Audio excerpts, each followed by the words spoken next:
Hello students, welcome back to chemistry classes. Class 12th chemistry plus NEET plus JEE के segment में एक बार फिर आप लोगों का हम लोग स्वागत करते हैं। बच्चों आप लोग जानते हैं कि हम लोगों ने ये जो चैप्टर है, chapter number 1 solid state chemistry, हम लोगों ने इसे शुरू से एक बार पढ़ाना फिर शुरू किया है। और लास्ट लेक्चर जो हमारा हुआ था, जो आपको हमने लास्ट लेक्चर प्रोवाइड किया था, उसके अंदर हम लोगों ने बिल्कुल शुरुआत से चैप्टर को इंट्रोड्यूस करना हमने स्टार्ट किया था। मैंने आप लोगों को 3 ऐसे थ्योरेटिकल टॉपिक थे जो मैंने कहा था आपको कि ये थ्योरेटिकल टॉपिक हैं, जैसे कि सॉलिड के टाइप्स, ठीक है, उसकी कैरेक्टरिस्टिक प्रॉपर्टीज, अमोर्फस और क्रिस्टलाइन सॉलिड, उसके बाद में टाइप्स ऑफ क्रिस्टल्स। ये कुछ ऐसे टॉपिक्स मैंने आपको कहा था कि इनके आपको नोट्स कॉपी करने हैं। अगर नोट्स की नीड हो तो आप लोग मुझे इन्फॉर्म कर दें, मैं आपको नोट्स भी प्रोवाइड कर दूंगा इनके। अगर आपको याद हो, लास्ट लेक्चर में हमारा जो लास्ट टॉपिक था वो क्या था? Types of unit cell based on position of particles. Particle की पोजीशन के बेस पर यूनिट सेल कितने टाइप की होती है, हम लोगों ने यहीं पर कंप्लीट किया था। लास्ट लेक्चर हमारा यहाँ पर फिनिश हुआ था, लास्ट टॉपिक। तो अभी हम लोग इस लेक्चर में यहीं से शुरुआत कर रहे, और शुरुआत करते हुए पहले नंबर के जो क्रिस्टल है, यूनिट सेल है, वो है सिंपल क्यूबिक क्रिस्टल, ठीक है, जो हमने आपको समझा दिया था। दूसरे नंबर पर जो आता है वो है BCC।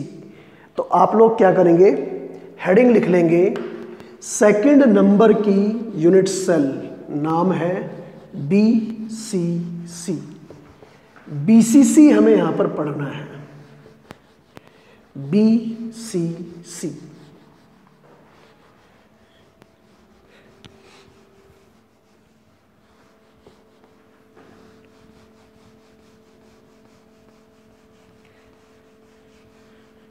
तो सेकंड नंबर पर आप हेडिंग लिख लें बच्चों, BCC। पहली बात तो ये, इसकी फुल फॉर्म क्या होती है? इसकी फुल फॉर्म है body centred cubic. Body centred cubic, okay. अब BCC के अंदर होता क्या है?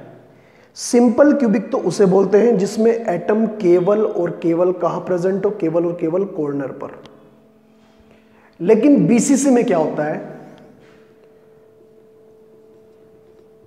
The unit cell in which atoms are present at each corner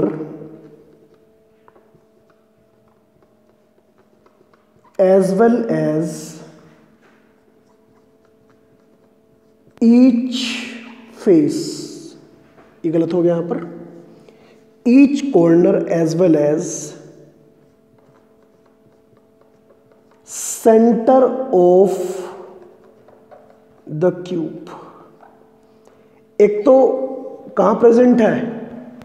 एक तो हर एक कॉर्नर पर है, और एक उस क्यूब के सेंटर पर प्रेजेंट है, क्यूब के सेंटर पर, ठीक है। जैसे मान लीजिए ये क्यूब है, एक क्यूब मानिए, तो उसके 8 कॉर्नर हो जाएंगे और एक उसका कहलाएगा सेंटर।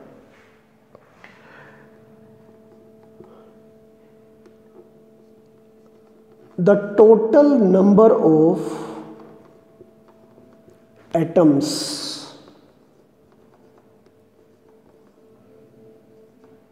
per unit cell,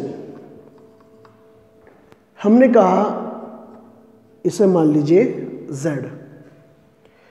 तो Z की वैल्यू जो निकल के आएगी वो कैसे आएगी? ये आएगी सभी कॉर्नर का सम प्लस उस क्यूब का सेंटर, यहां से निकल के आएगी। तो कॉर्नर का कंट्रीब्यूशन तो होता है 8 इंटू 1/8 प्लस सेंटर का होता है 1 इंटू 1, क्योंकि आपको पता है 8 कॉर्नर है, हर एक कॉर्नर पर 1/8 का कंट्रीब्यूशन है। ठीक, एक सेंटर है और सेंटर पर कंट्रीब्यूशन कितना होता है टोटल, क्योंकि सेंटर वाला टोटल एटम क्यूब के अंदर ही होता है, तो कंट्रीब्यूशन कंप्लीट। तो Z इज इक्वल टू आ जाएगा यहां से 1 + 1, मतलब Z इज इक्वल टू कितना आएगा बच्चों 2। बॉडी सेंटर क्यूबिक वाला जो क्रिस्टल है उसमें पर यूनिट सेल कितने एटम होते हैं 2 होते हैं। डायग्राम में यहां पर बना रहा हूं छोटा सा, जैसे ये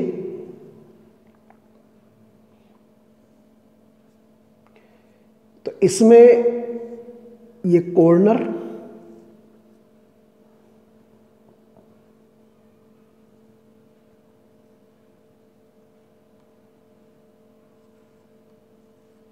ये कॉर्नर वाले आइटम बच्चों,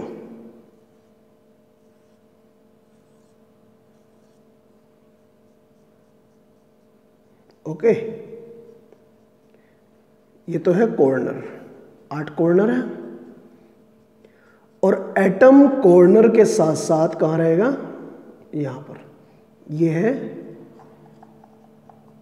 सेंटर और ये कॉर्नर। ऐसे क्रिस्टल को हम लोग क्या कहेंगे, ऐसे क्रिस्टल को हम लोग कहेंगे यहां पर क्या चीज BCC, मतलब body centred cubic. Okay student, तो BCC आपके सामने हमने डिफाइन कर दिया है। बॉडी सेंटर क्यूबिक हम लोग इसे बोलते हैं the unit cell in which atoms are present at each corner as well as centre of the cube. ठीक है स्टूडेंट, तो उम्मीद है ये पूरा पोर्शन आपकी समझ में आ गया होगा। इसे आप लोग अच्छे से ध्यान से नोट करें, ठीक है, समझें, और उसके बाद में मैं चल रहा हूँ यहाँ पर नंबर 3rd पोजीशन पर, और तीसरे नंबर पर नाम आता है FCC। ओके, FCC करिए नोट।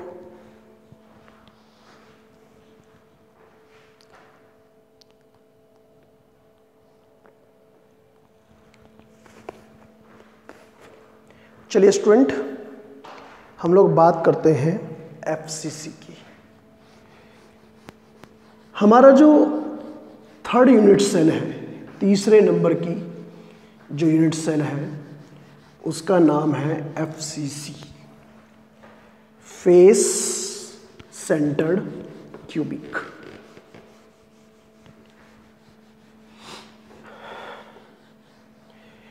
देखिए FCC में क्या होता है, तीसरे नंबर पर आता है बच्चों ये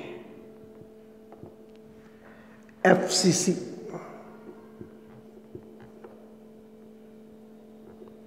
full form face centred cubic crystal. FCC type का ये क्रिस्टल है, फेस सेंटर्ड। इसमें क्या होता है कि एटम सेंटर पे ना होकर इस क्यूब का जो फेस है, अब फेस कहाँ मिलेगा, देखो एक तो ये रहा फेस, एक ये फेस, एक ये, एक ये, एक ये और एक ये, तो सेंटर पर ना होकर कहाँ मिलेगा फेस। और कितने फेस होते हैं 6, जैसे कॉर्नर 8 होते हैं ऐसे फेस कितने होते हैं 6। तो कह सकते हैं यहां पर पॉइंट आप लोग, the unit cell in which atoms are present at each corner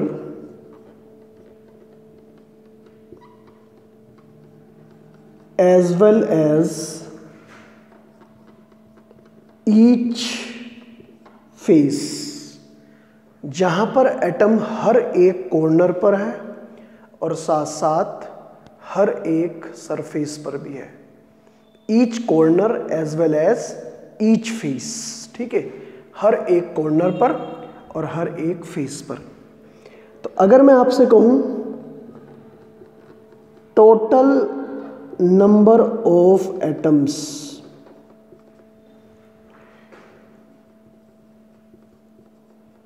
पर यूनिट सेल, तो ये तो हमने मान लिया is equal to Z, total number of atoms per unit cell. ठीक है, डायग्राम थोड़ा देख के बना लेना अच्छे से। ठीक है, जेड मान लिया, तो यहां से कंट्रीब्यूशन ऐसे आएगा बच्चों, यहां से आएगा सभी कॉर्नर्स और प्लस सभी फेस। तो z is equal to corner से 8 इंटू 1/8, फेस से 6 इंटू 1/2। देखो एक बात ध्यान रखो हमेशा, कॉर्नर पर एक एटम का कंट्रीब्यूशन कितना होता है 1/8 का। ठीक, सेंटर पर कितना कंट्रीब्यूशन होता है 1 का, फेस पर कितना कंट्रीब्यूशन होता है 1/2 का। ये आपको हमेशा ध्यान रखना है। ओके, इसकी पूरी कैलकुलेशन है। तो जब इसे हम लोग ऐड करेंगे यहां पर z इज इक्वल टू 1 + 3, मतलब z is equal to 4। FCC वाले केस में पर यूनिट सेल जो एटम्स होते हैं कितने होते हैं 4। सिंपल क्यूबिक में पर यूनिट सेल कितने एटम होते हैं 1। बीसीसी में पर यूनिट सेल कितने एटम्स होते हैं 2। एफसीसी में पर यूनिट सेल कितने एटम होते हैं 4। ओके, तो शुरू से लेके यहां तक का पोर्शन में जितनी मैंने आपको कैलकुलेशन बताई है उसे आप लोग अच्छे से समझकर अब पढ़ लेंगे, याद कर लेंगे। और अब मैं कराने जा रहा हूं इस टॉपिक के ऊपर 4-5 इंपॉर्टेंट न्यूमेरिकल्स। ओके स्टूडेंट, तो जैसा भी न्यूमेरिकल एग्जाम में आता है या जैसे भी एनसीईआरटी में दे रखा है वो आपके सामने डिस्कस करने जा रहा हूं बच्चों। ठीक है, जल्दी से आप लोग इसे वीडियो को स्टॉप करके बार बार रिवाइंड करके अच्छे से समझ के, ठीक है, एक बार मेरे न्यूमेरिकल देखने से पहले आप लोग इन टॉपिक्स को बार बार जरूर देख लेना, पहले लेक्चर को भी और इस लेक्चर को भी। ठीक है, कर लीजिएगा।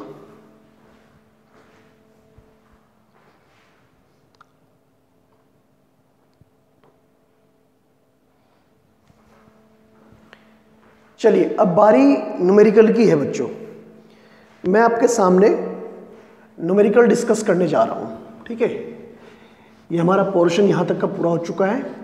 नोट्स आप लोग अपने प्रॉपर्ली बनाते रहिएगा। ठीक है, क्योंकि मैं हर एक चीज आपके सामने बोर्ड पर जरूर लिखवा रहा हूं जिससे कि आपको कोई प्रॉब्लम फेस करनी ना पड़े।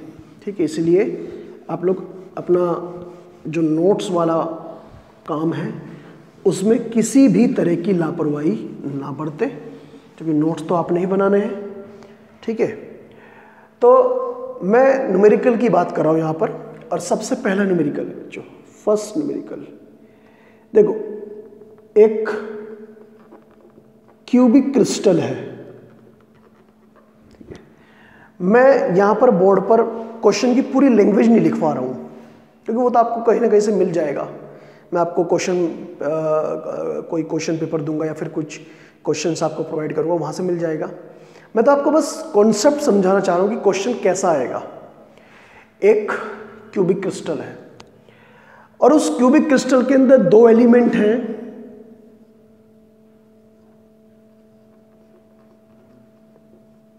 दो एलिमेंट्स, ठीक, एक तो एलिमेंट एक्स जो प्रेजेंट कहां पर है कॉर्नर पर, और एक एलिमेंट वाई जो प्रेजेंट है एट सेंटर ऑफ क्यूब। ये आपके सामने है। ओके, तो इन्होंने ये कहा इस क्वेश्चन में कि बताइए ऐसे क्रिस्टल का फॉर्मूला क्या होगा जिसमें एलिमेंट यहां प्रेजेंट है। फॉर्मूला होता है जैसे कि NaCl एक फॉर्मूला है, जैसे आपका CaCl2 एक फॉर्मूला है, AlCl3 एक फॉर्मूला है, ऐसे करके फॉर्मूले बताने में यहां पर। तो हमें फॉर्मूला बताना है इसका। तो इसका सॉल्यूशन कैसे करेंगे बच्चों? हमें इन एटम्स का नंबर निकालना है। जैसे x का नंबर कितना आएगा, 8 into 1/8 is equal to 1। y का नंबर आएगा 1 इंटू 1 इज इक्वल टू 1। ये तो आ गया इनका नंबर। तो फॉर्मूला बनाने के लिए क्या करेंगे, रेशो लेंगे इनका। Formula x upon Y is equal to 1/1, मतलब x1 y1 मतलब xy, ये इसका फॉर्मूला है। xy कह दीजिए या कह दीजिए yx, तब भी सही है। ठीक है स्टूडेंट, ऐसे करके हमें क्या करना है, जो जो एलिमेंट जहां जहां प्रेजेंट है हमें उस पोजीशन के अकॉर्डिंग क्या निकालना है, उन एटम्स का नंबर निकालना है। और जैसे ही हम लोग नंबर फाइंड आउट कर लेंगे तो एटम का नंबर पता लग जाएगा, और जैसे ही नंबर पता लग जाएगा तो हम लोग उन एटम्स के रेशियो के अकॉर्डिंग उसका फॉर्मूला लिख सकते हैं आराम से। ओके, तो अभी आप लोग इस क्वेश्चन को नोट कर लीजिएगा, यहां से लेके वहां तक का पोर्शन, और फिर मैं क्वेश्चन नंबर 2 आपके सामने डिस्कस करने जा रहा हूं बच्चों।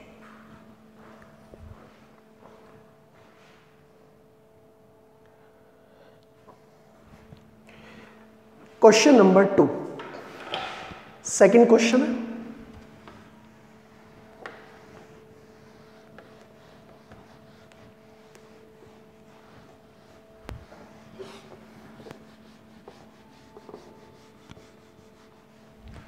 देखिए स्टूडेंट, सेकंड क्वेश्चन, हमारे पास इस क्वेश्चन में एलिमेंट्स हैं 2। ठीक है, एक तो P और एक Q। P प्रेजेंट है कॉर्नर पर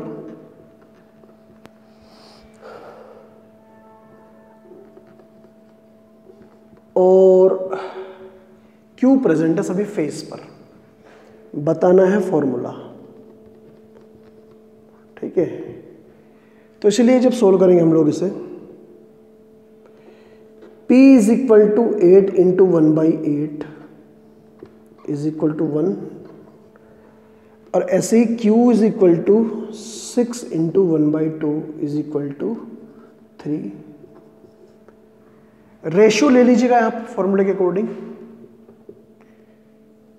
P upon Q is equal to 1/3 P1 Q3 या फिर Q3 या फिर Q3P, ये इसका फॉर्मूला है। ठीक है, ओके, समझ गए ना बात को। एक लास्ट क्वेश्चन और करा देता हूं ऐसा ही मैं। ठीक है, इसी लैंग्वेज के बेस पर एक क्वेश्चन और है, वो भी देख लीजिएगा, और फिर हम लोग थोड़ा सा आगे बढ़ते हैं बच्चों।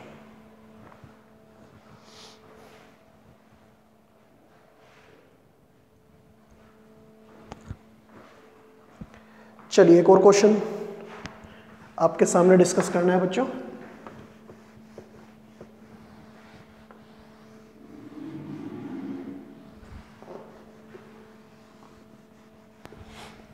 तो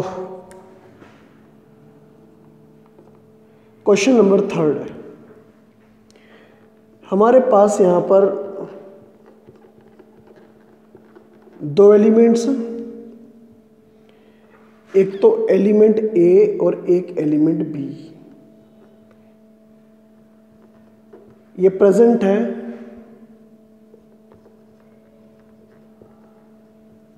कितने कॉर्नर पर, 5 कॉर्नर पर। ये प्रेजेंट है केवल 3 फेस पर। एलिमेंट A प्रेजेंट है 5 कॉर्नर पर, एलिमेंट B प्रेजेंट है 3 फेस पर। तो बताना है इसका फॉर्मूला क्या होगा, क्या फॉर्मूला होगा। तो लिख सकते हैं कि A का नंबर तो हमारे पास कितना आएगा, 5 into 1/8 is equal to 5/8। B का नंबर कितना आएगा 3 into 1/2 is equal to 3/2, equation number 2। ये तो आ गया एटम्स का नंबर। रेशो जब लेंगे, on taking ratio A upon B is equal to, A का नंबर तो कितना आया 5/8 और बी का 3/2। सिंप्लीफाई करेंगे, A upon B is equal to, यहां से आया 10 और यह आया 24, मतलब 5/12। ठीक है, तो ये आ गया फॉर्मूला A5B12। ठीक है स्टूडेंट, तो इस तरह के न्यूमेरिकल्स आपको NCERT में 4-5 मिल जाएंगे। बाकी मैं आपको एक क्वेश्चन शीट दे दूंगा, ठीक है, उसके क्वेश्चंस आपको प्रैक्टिस कर लेने हैं। ठीक है, एक पिक लेके मैं आपको इतने पोर्शन के जो कुछ 5-7 क्वेश्चंस हैं मैं आपको सेंड करूंगा। ठीक है, उन्हें आप लोग देखकर अच्छे से यहाँ से पहचान कर लेंगे। ठीक है स्टूडेंट, तो ये हमारा इस चैप्टर का पहला न्यूमेरिकल पोर्शन है जो मैंने आपके सामने डिस्कस किया। मैं बार बार रिपीट कर रहा हूँ, नोट्स बनाने में बिल्कुल भी लापरवाही ना करें। मैंने शुरुआत से चैप्टर बिल्कुल फ्रेश तरीके से शुरू किया है। ठीक है, डाउट्स आप लोग अपने लेते रहें, क्वेश्चन प्रैक्टिस करते रहें, और जो भी आपको डेली बेसिस पर काम दिया जा रहा है उसे आप लोग काम करते रहिएगा। आप लोग इस क्वेश्चन को भी नोट करिएगा स्टूडेंट।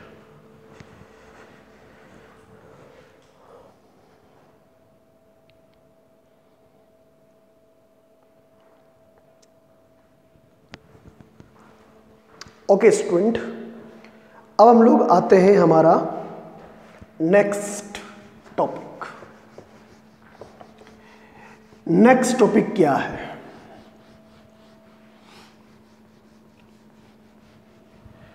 देखिए, मैं यहां पर आपके सामने बच्चों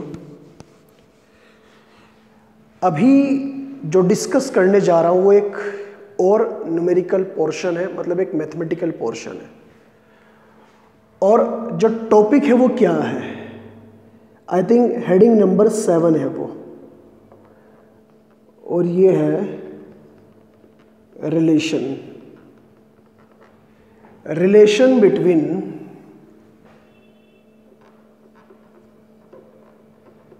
radius of atoms and edge length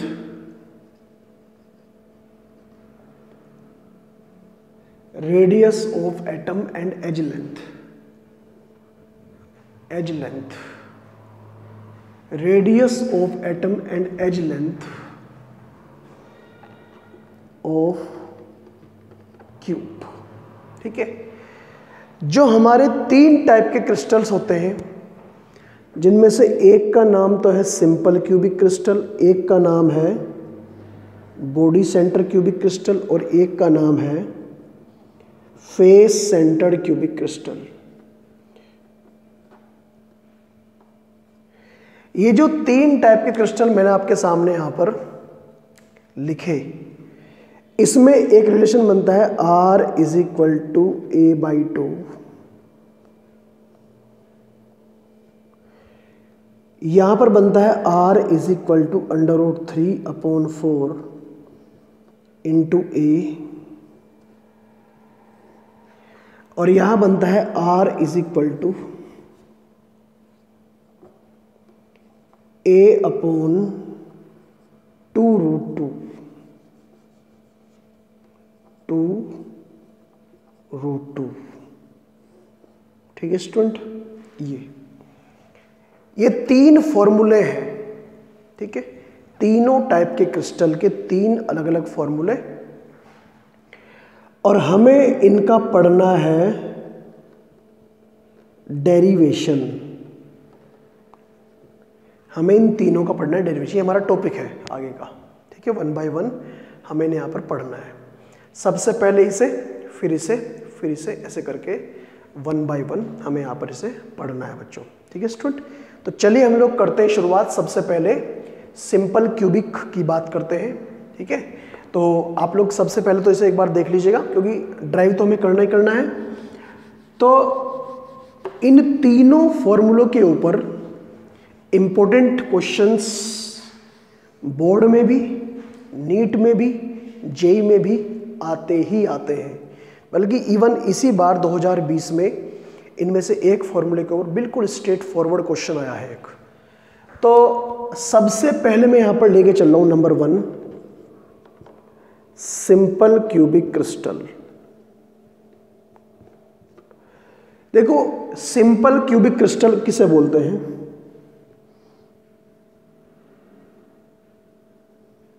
simple cubic ऐसे क्रिस्टल को हम लोग बोलेंगे वो क्रिस्टल जिसमें पार्टिकल कहां कहां प्रेजेंट हो? केवल और केवल कॉर्नर पर, ऐसे।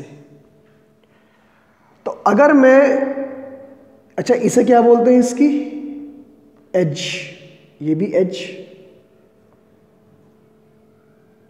ये भी एज, ये सब एज है। सिंपल क्यूबिक में एटम्स ऐसे होते हैं प्रेजेंट, जैसे ये एटम हुआ और दूसरा एटम ये हुआ। इसके सेंटर से इसके सेंटर तक की डिस्टेंस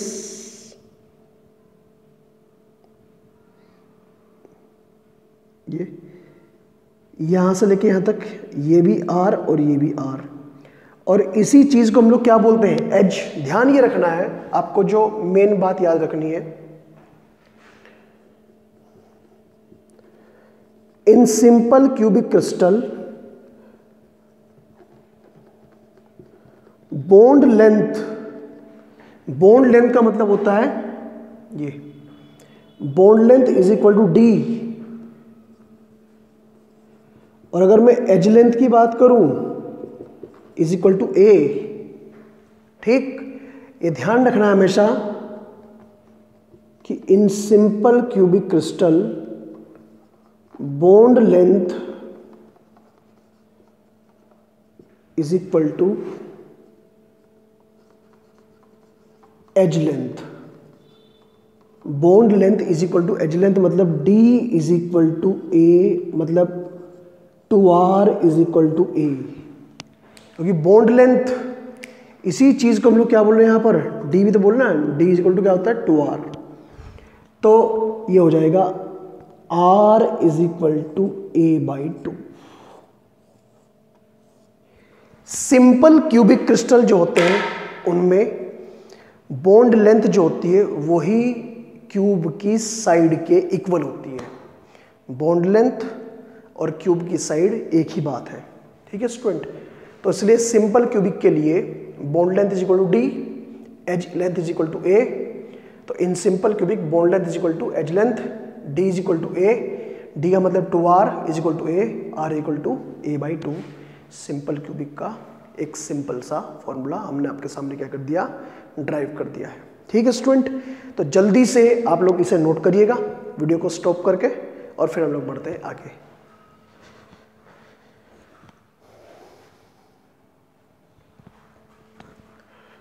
चलिए खैर बच्चों, आज के लेक्चर को तो यहीं पर कंप्लीट करते हैं। ठीक है, और हम लोग नेक्स्ट लेक्चर में यहीं से अपनी बात को करेंगे शुरू। Okay student, thank you and all the best.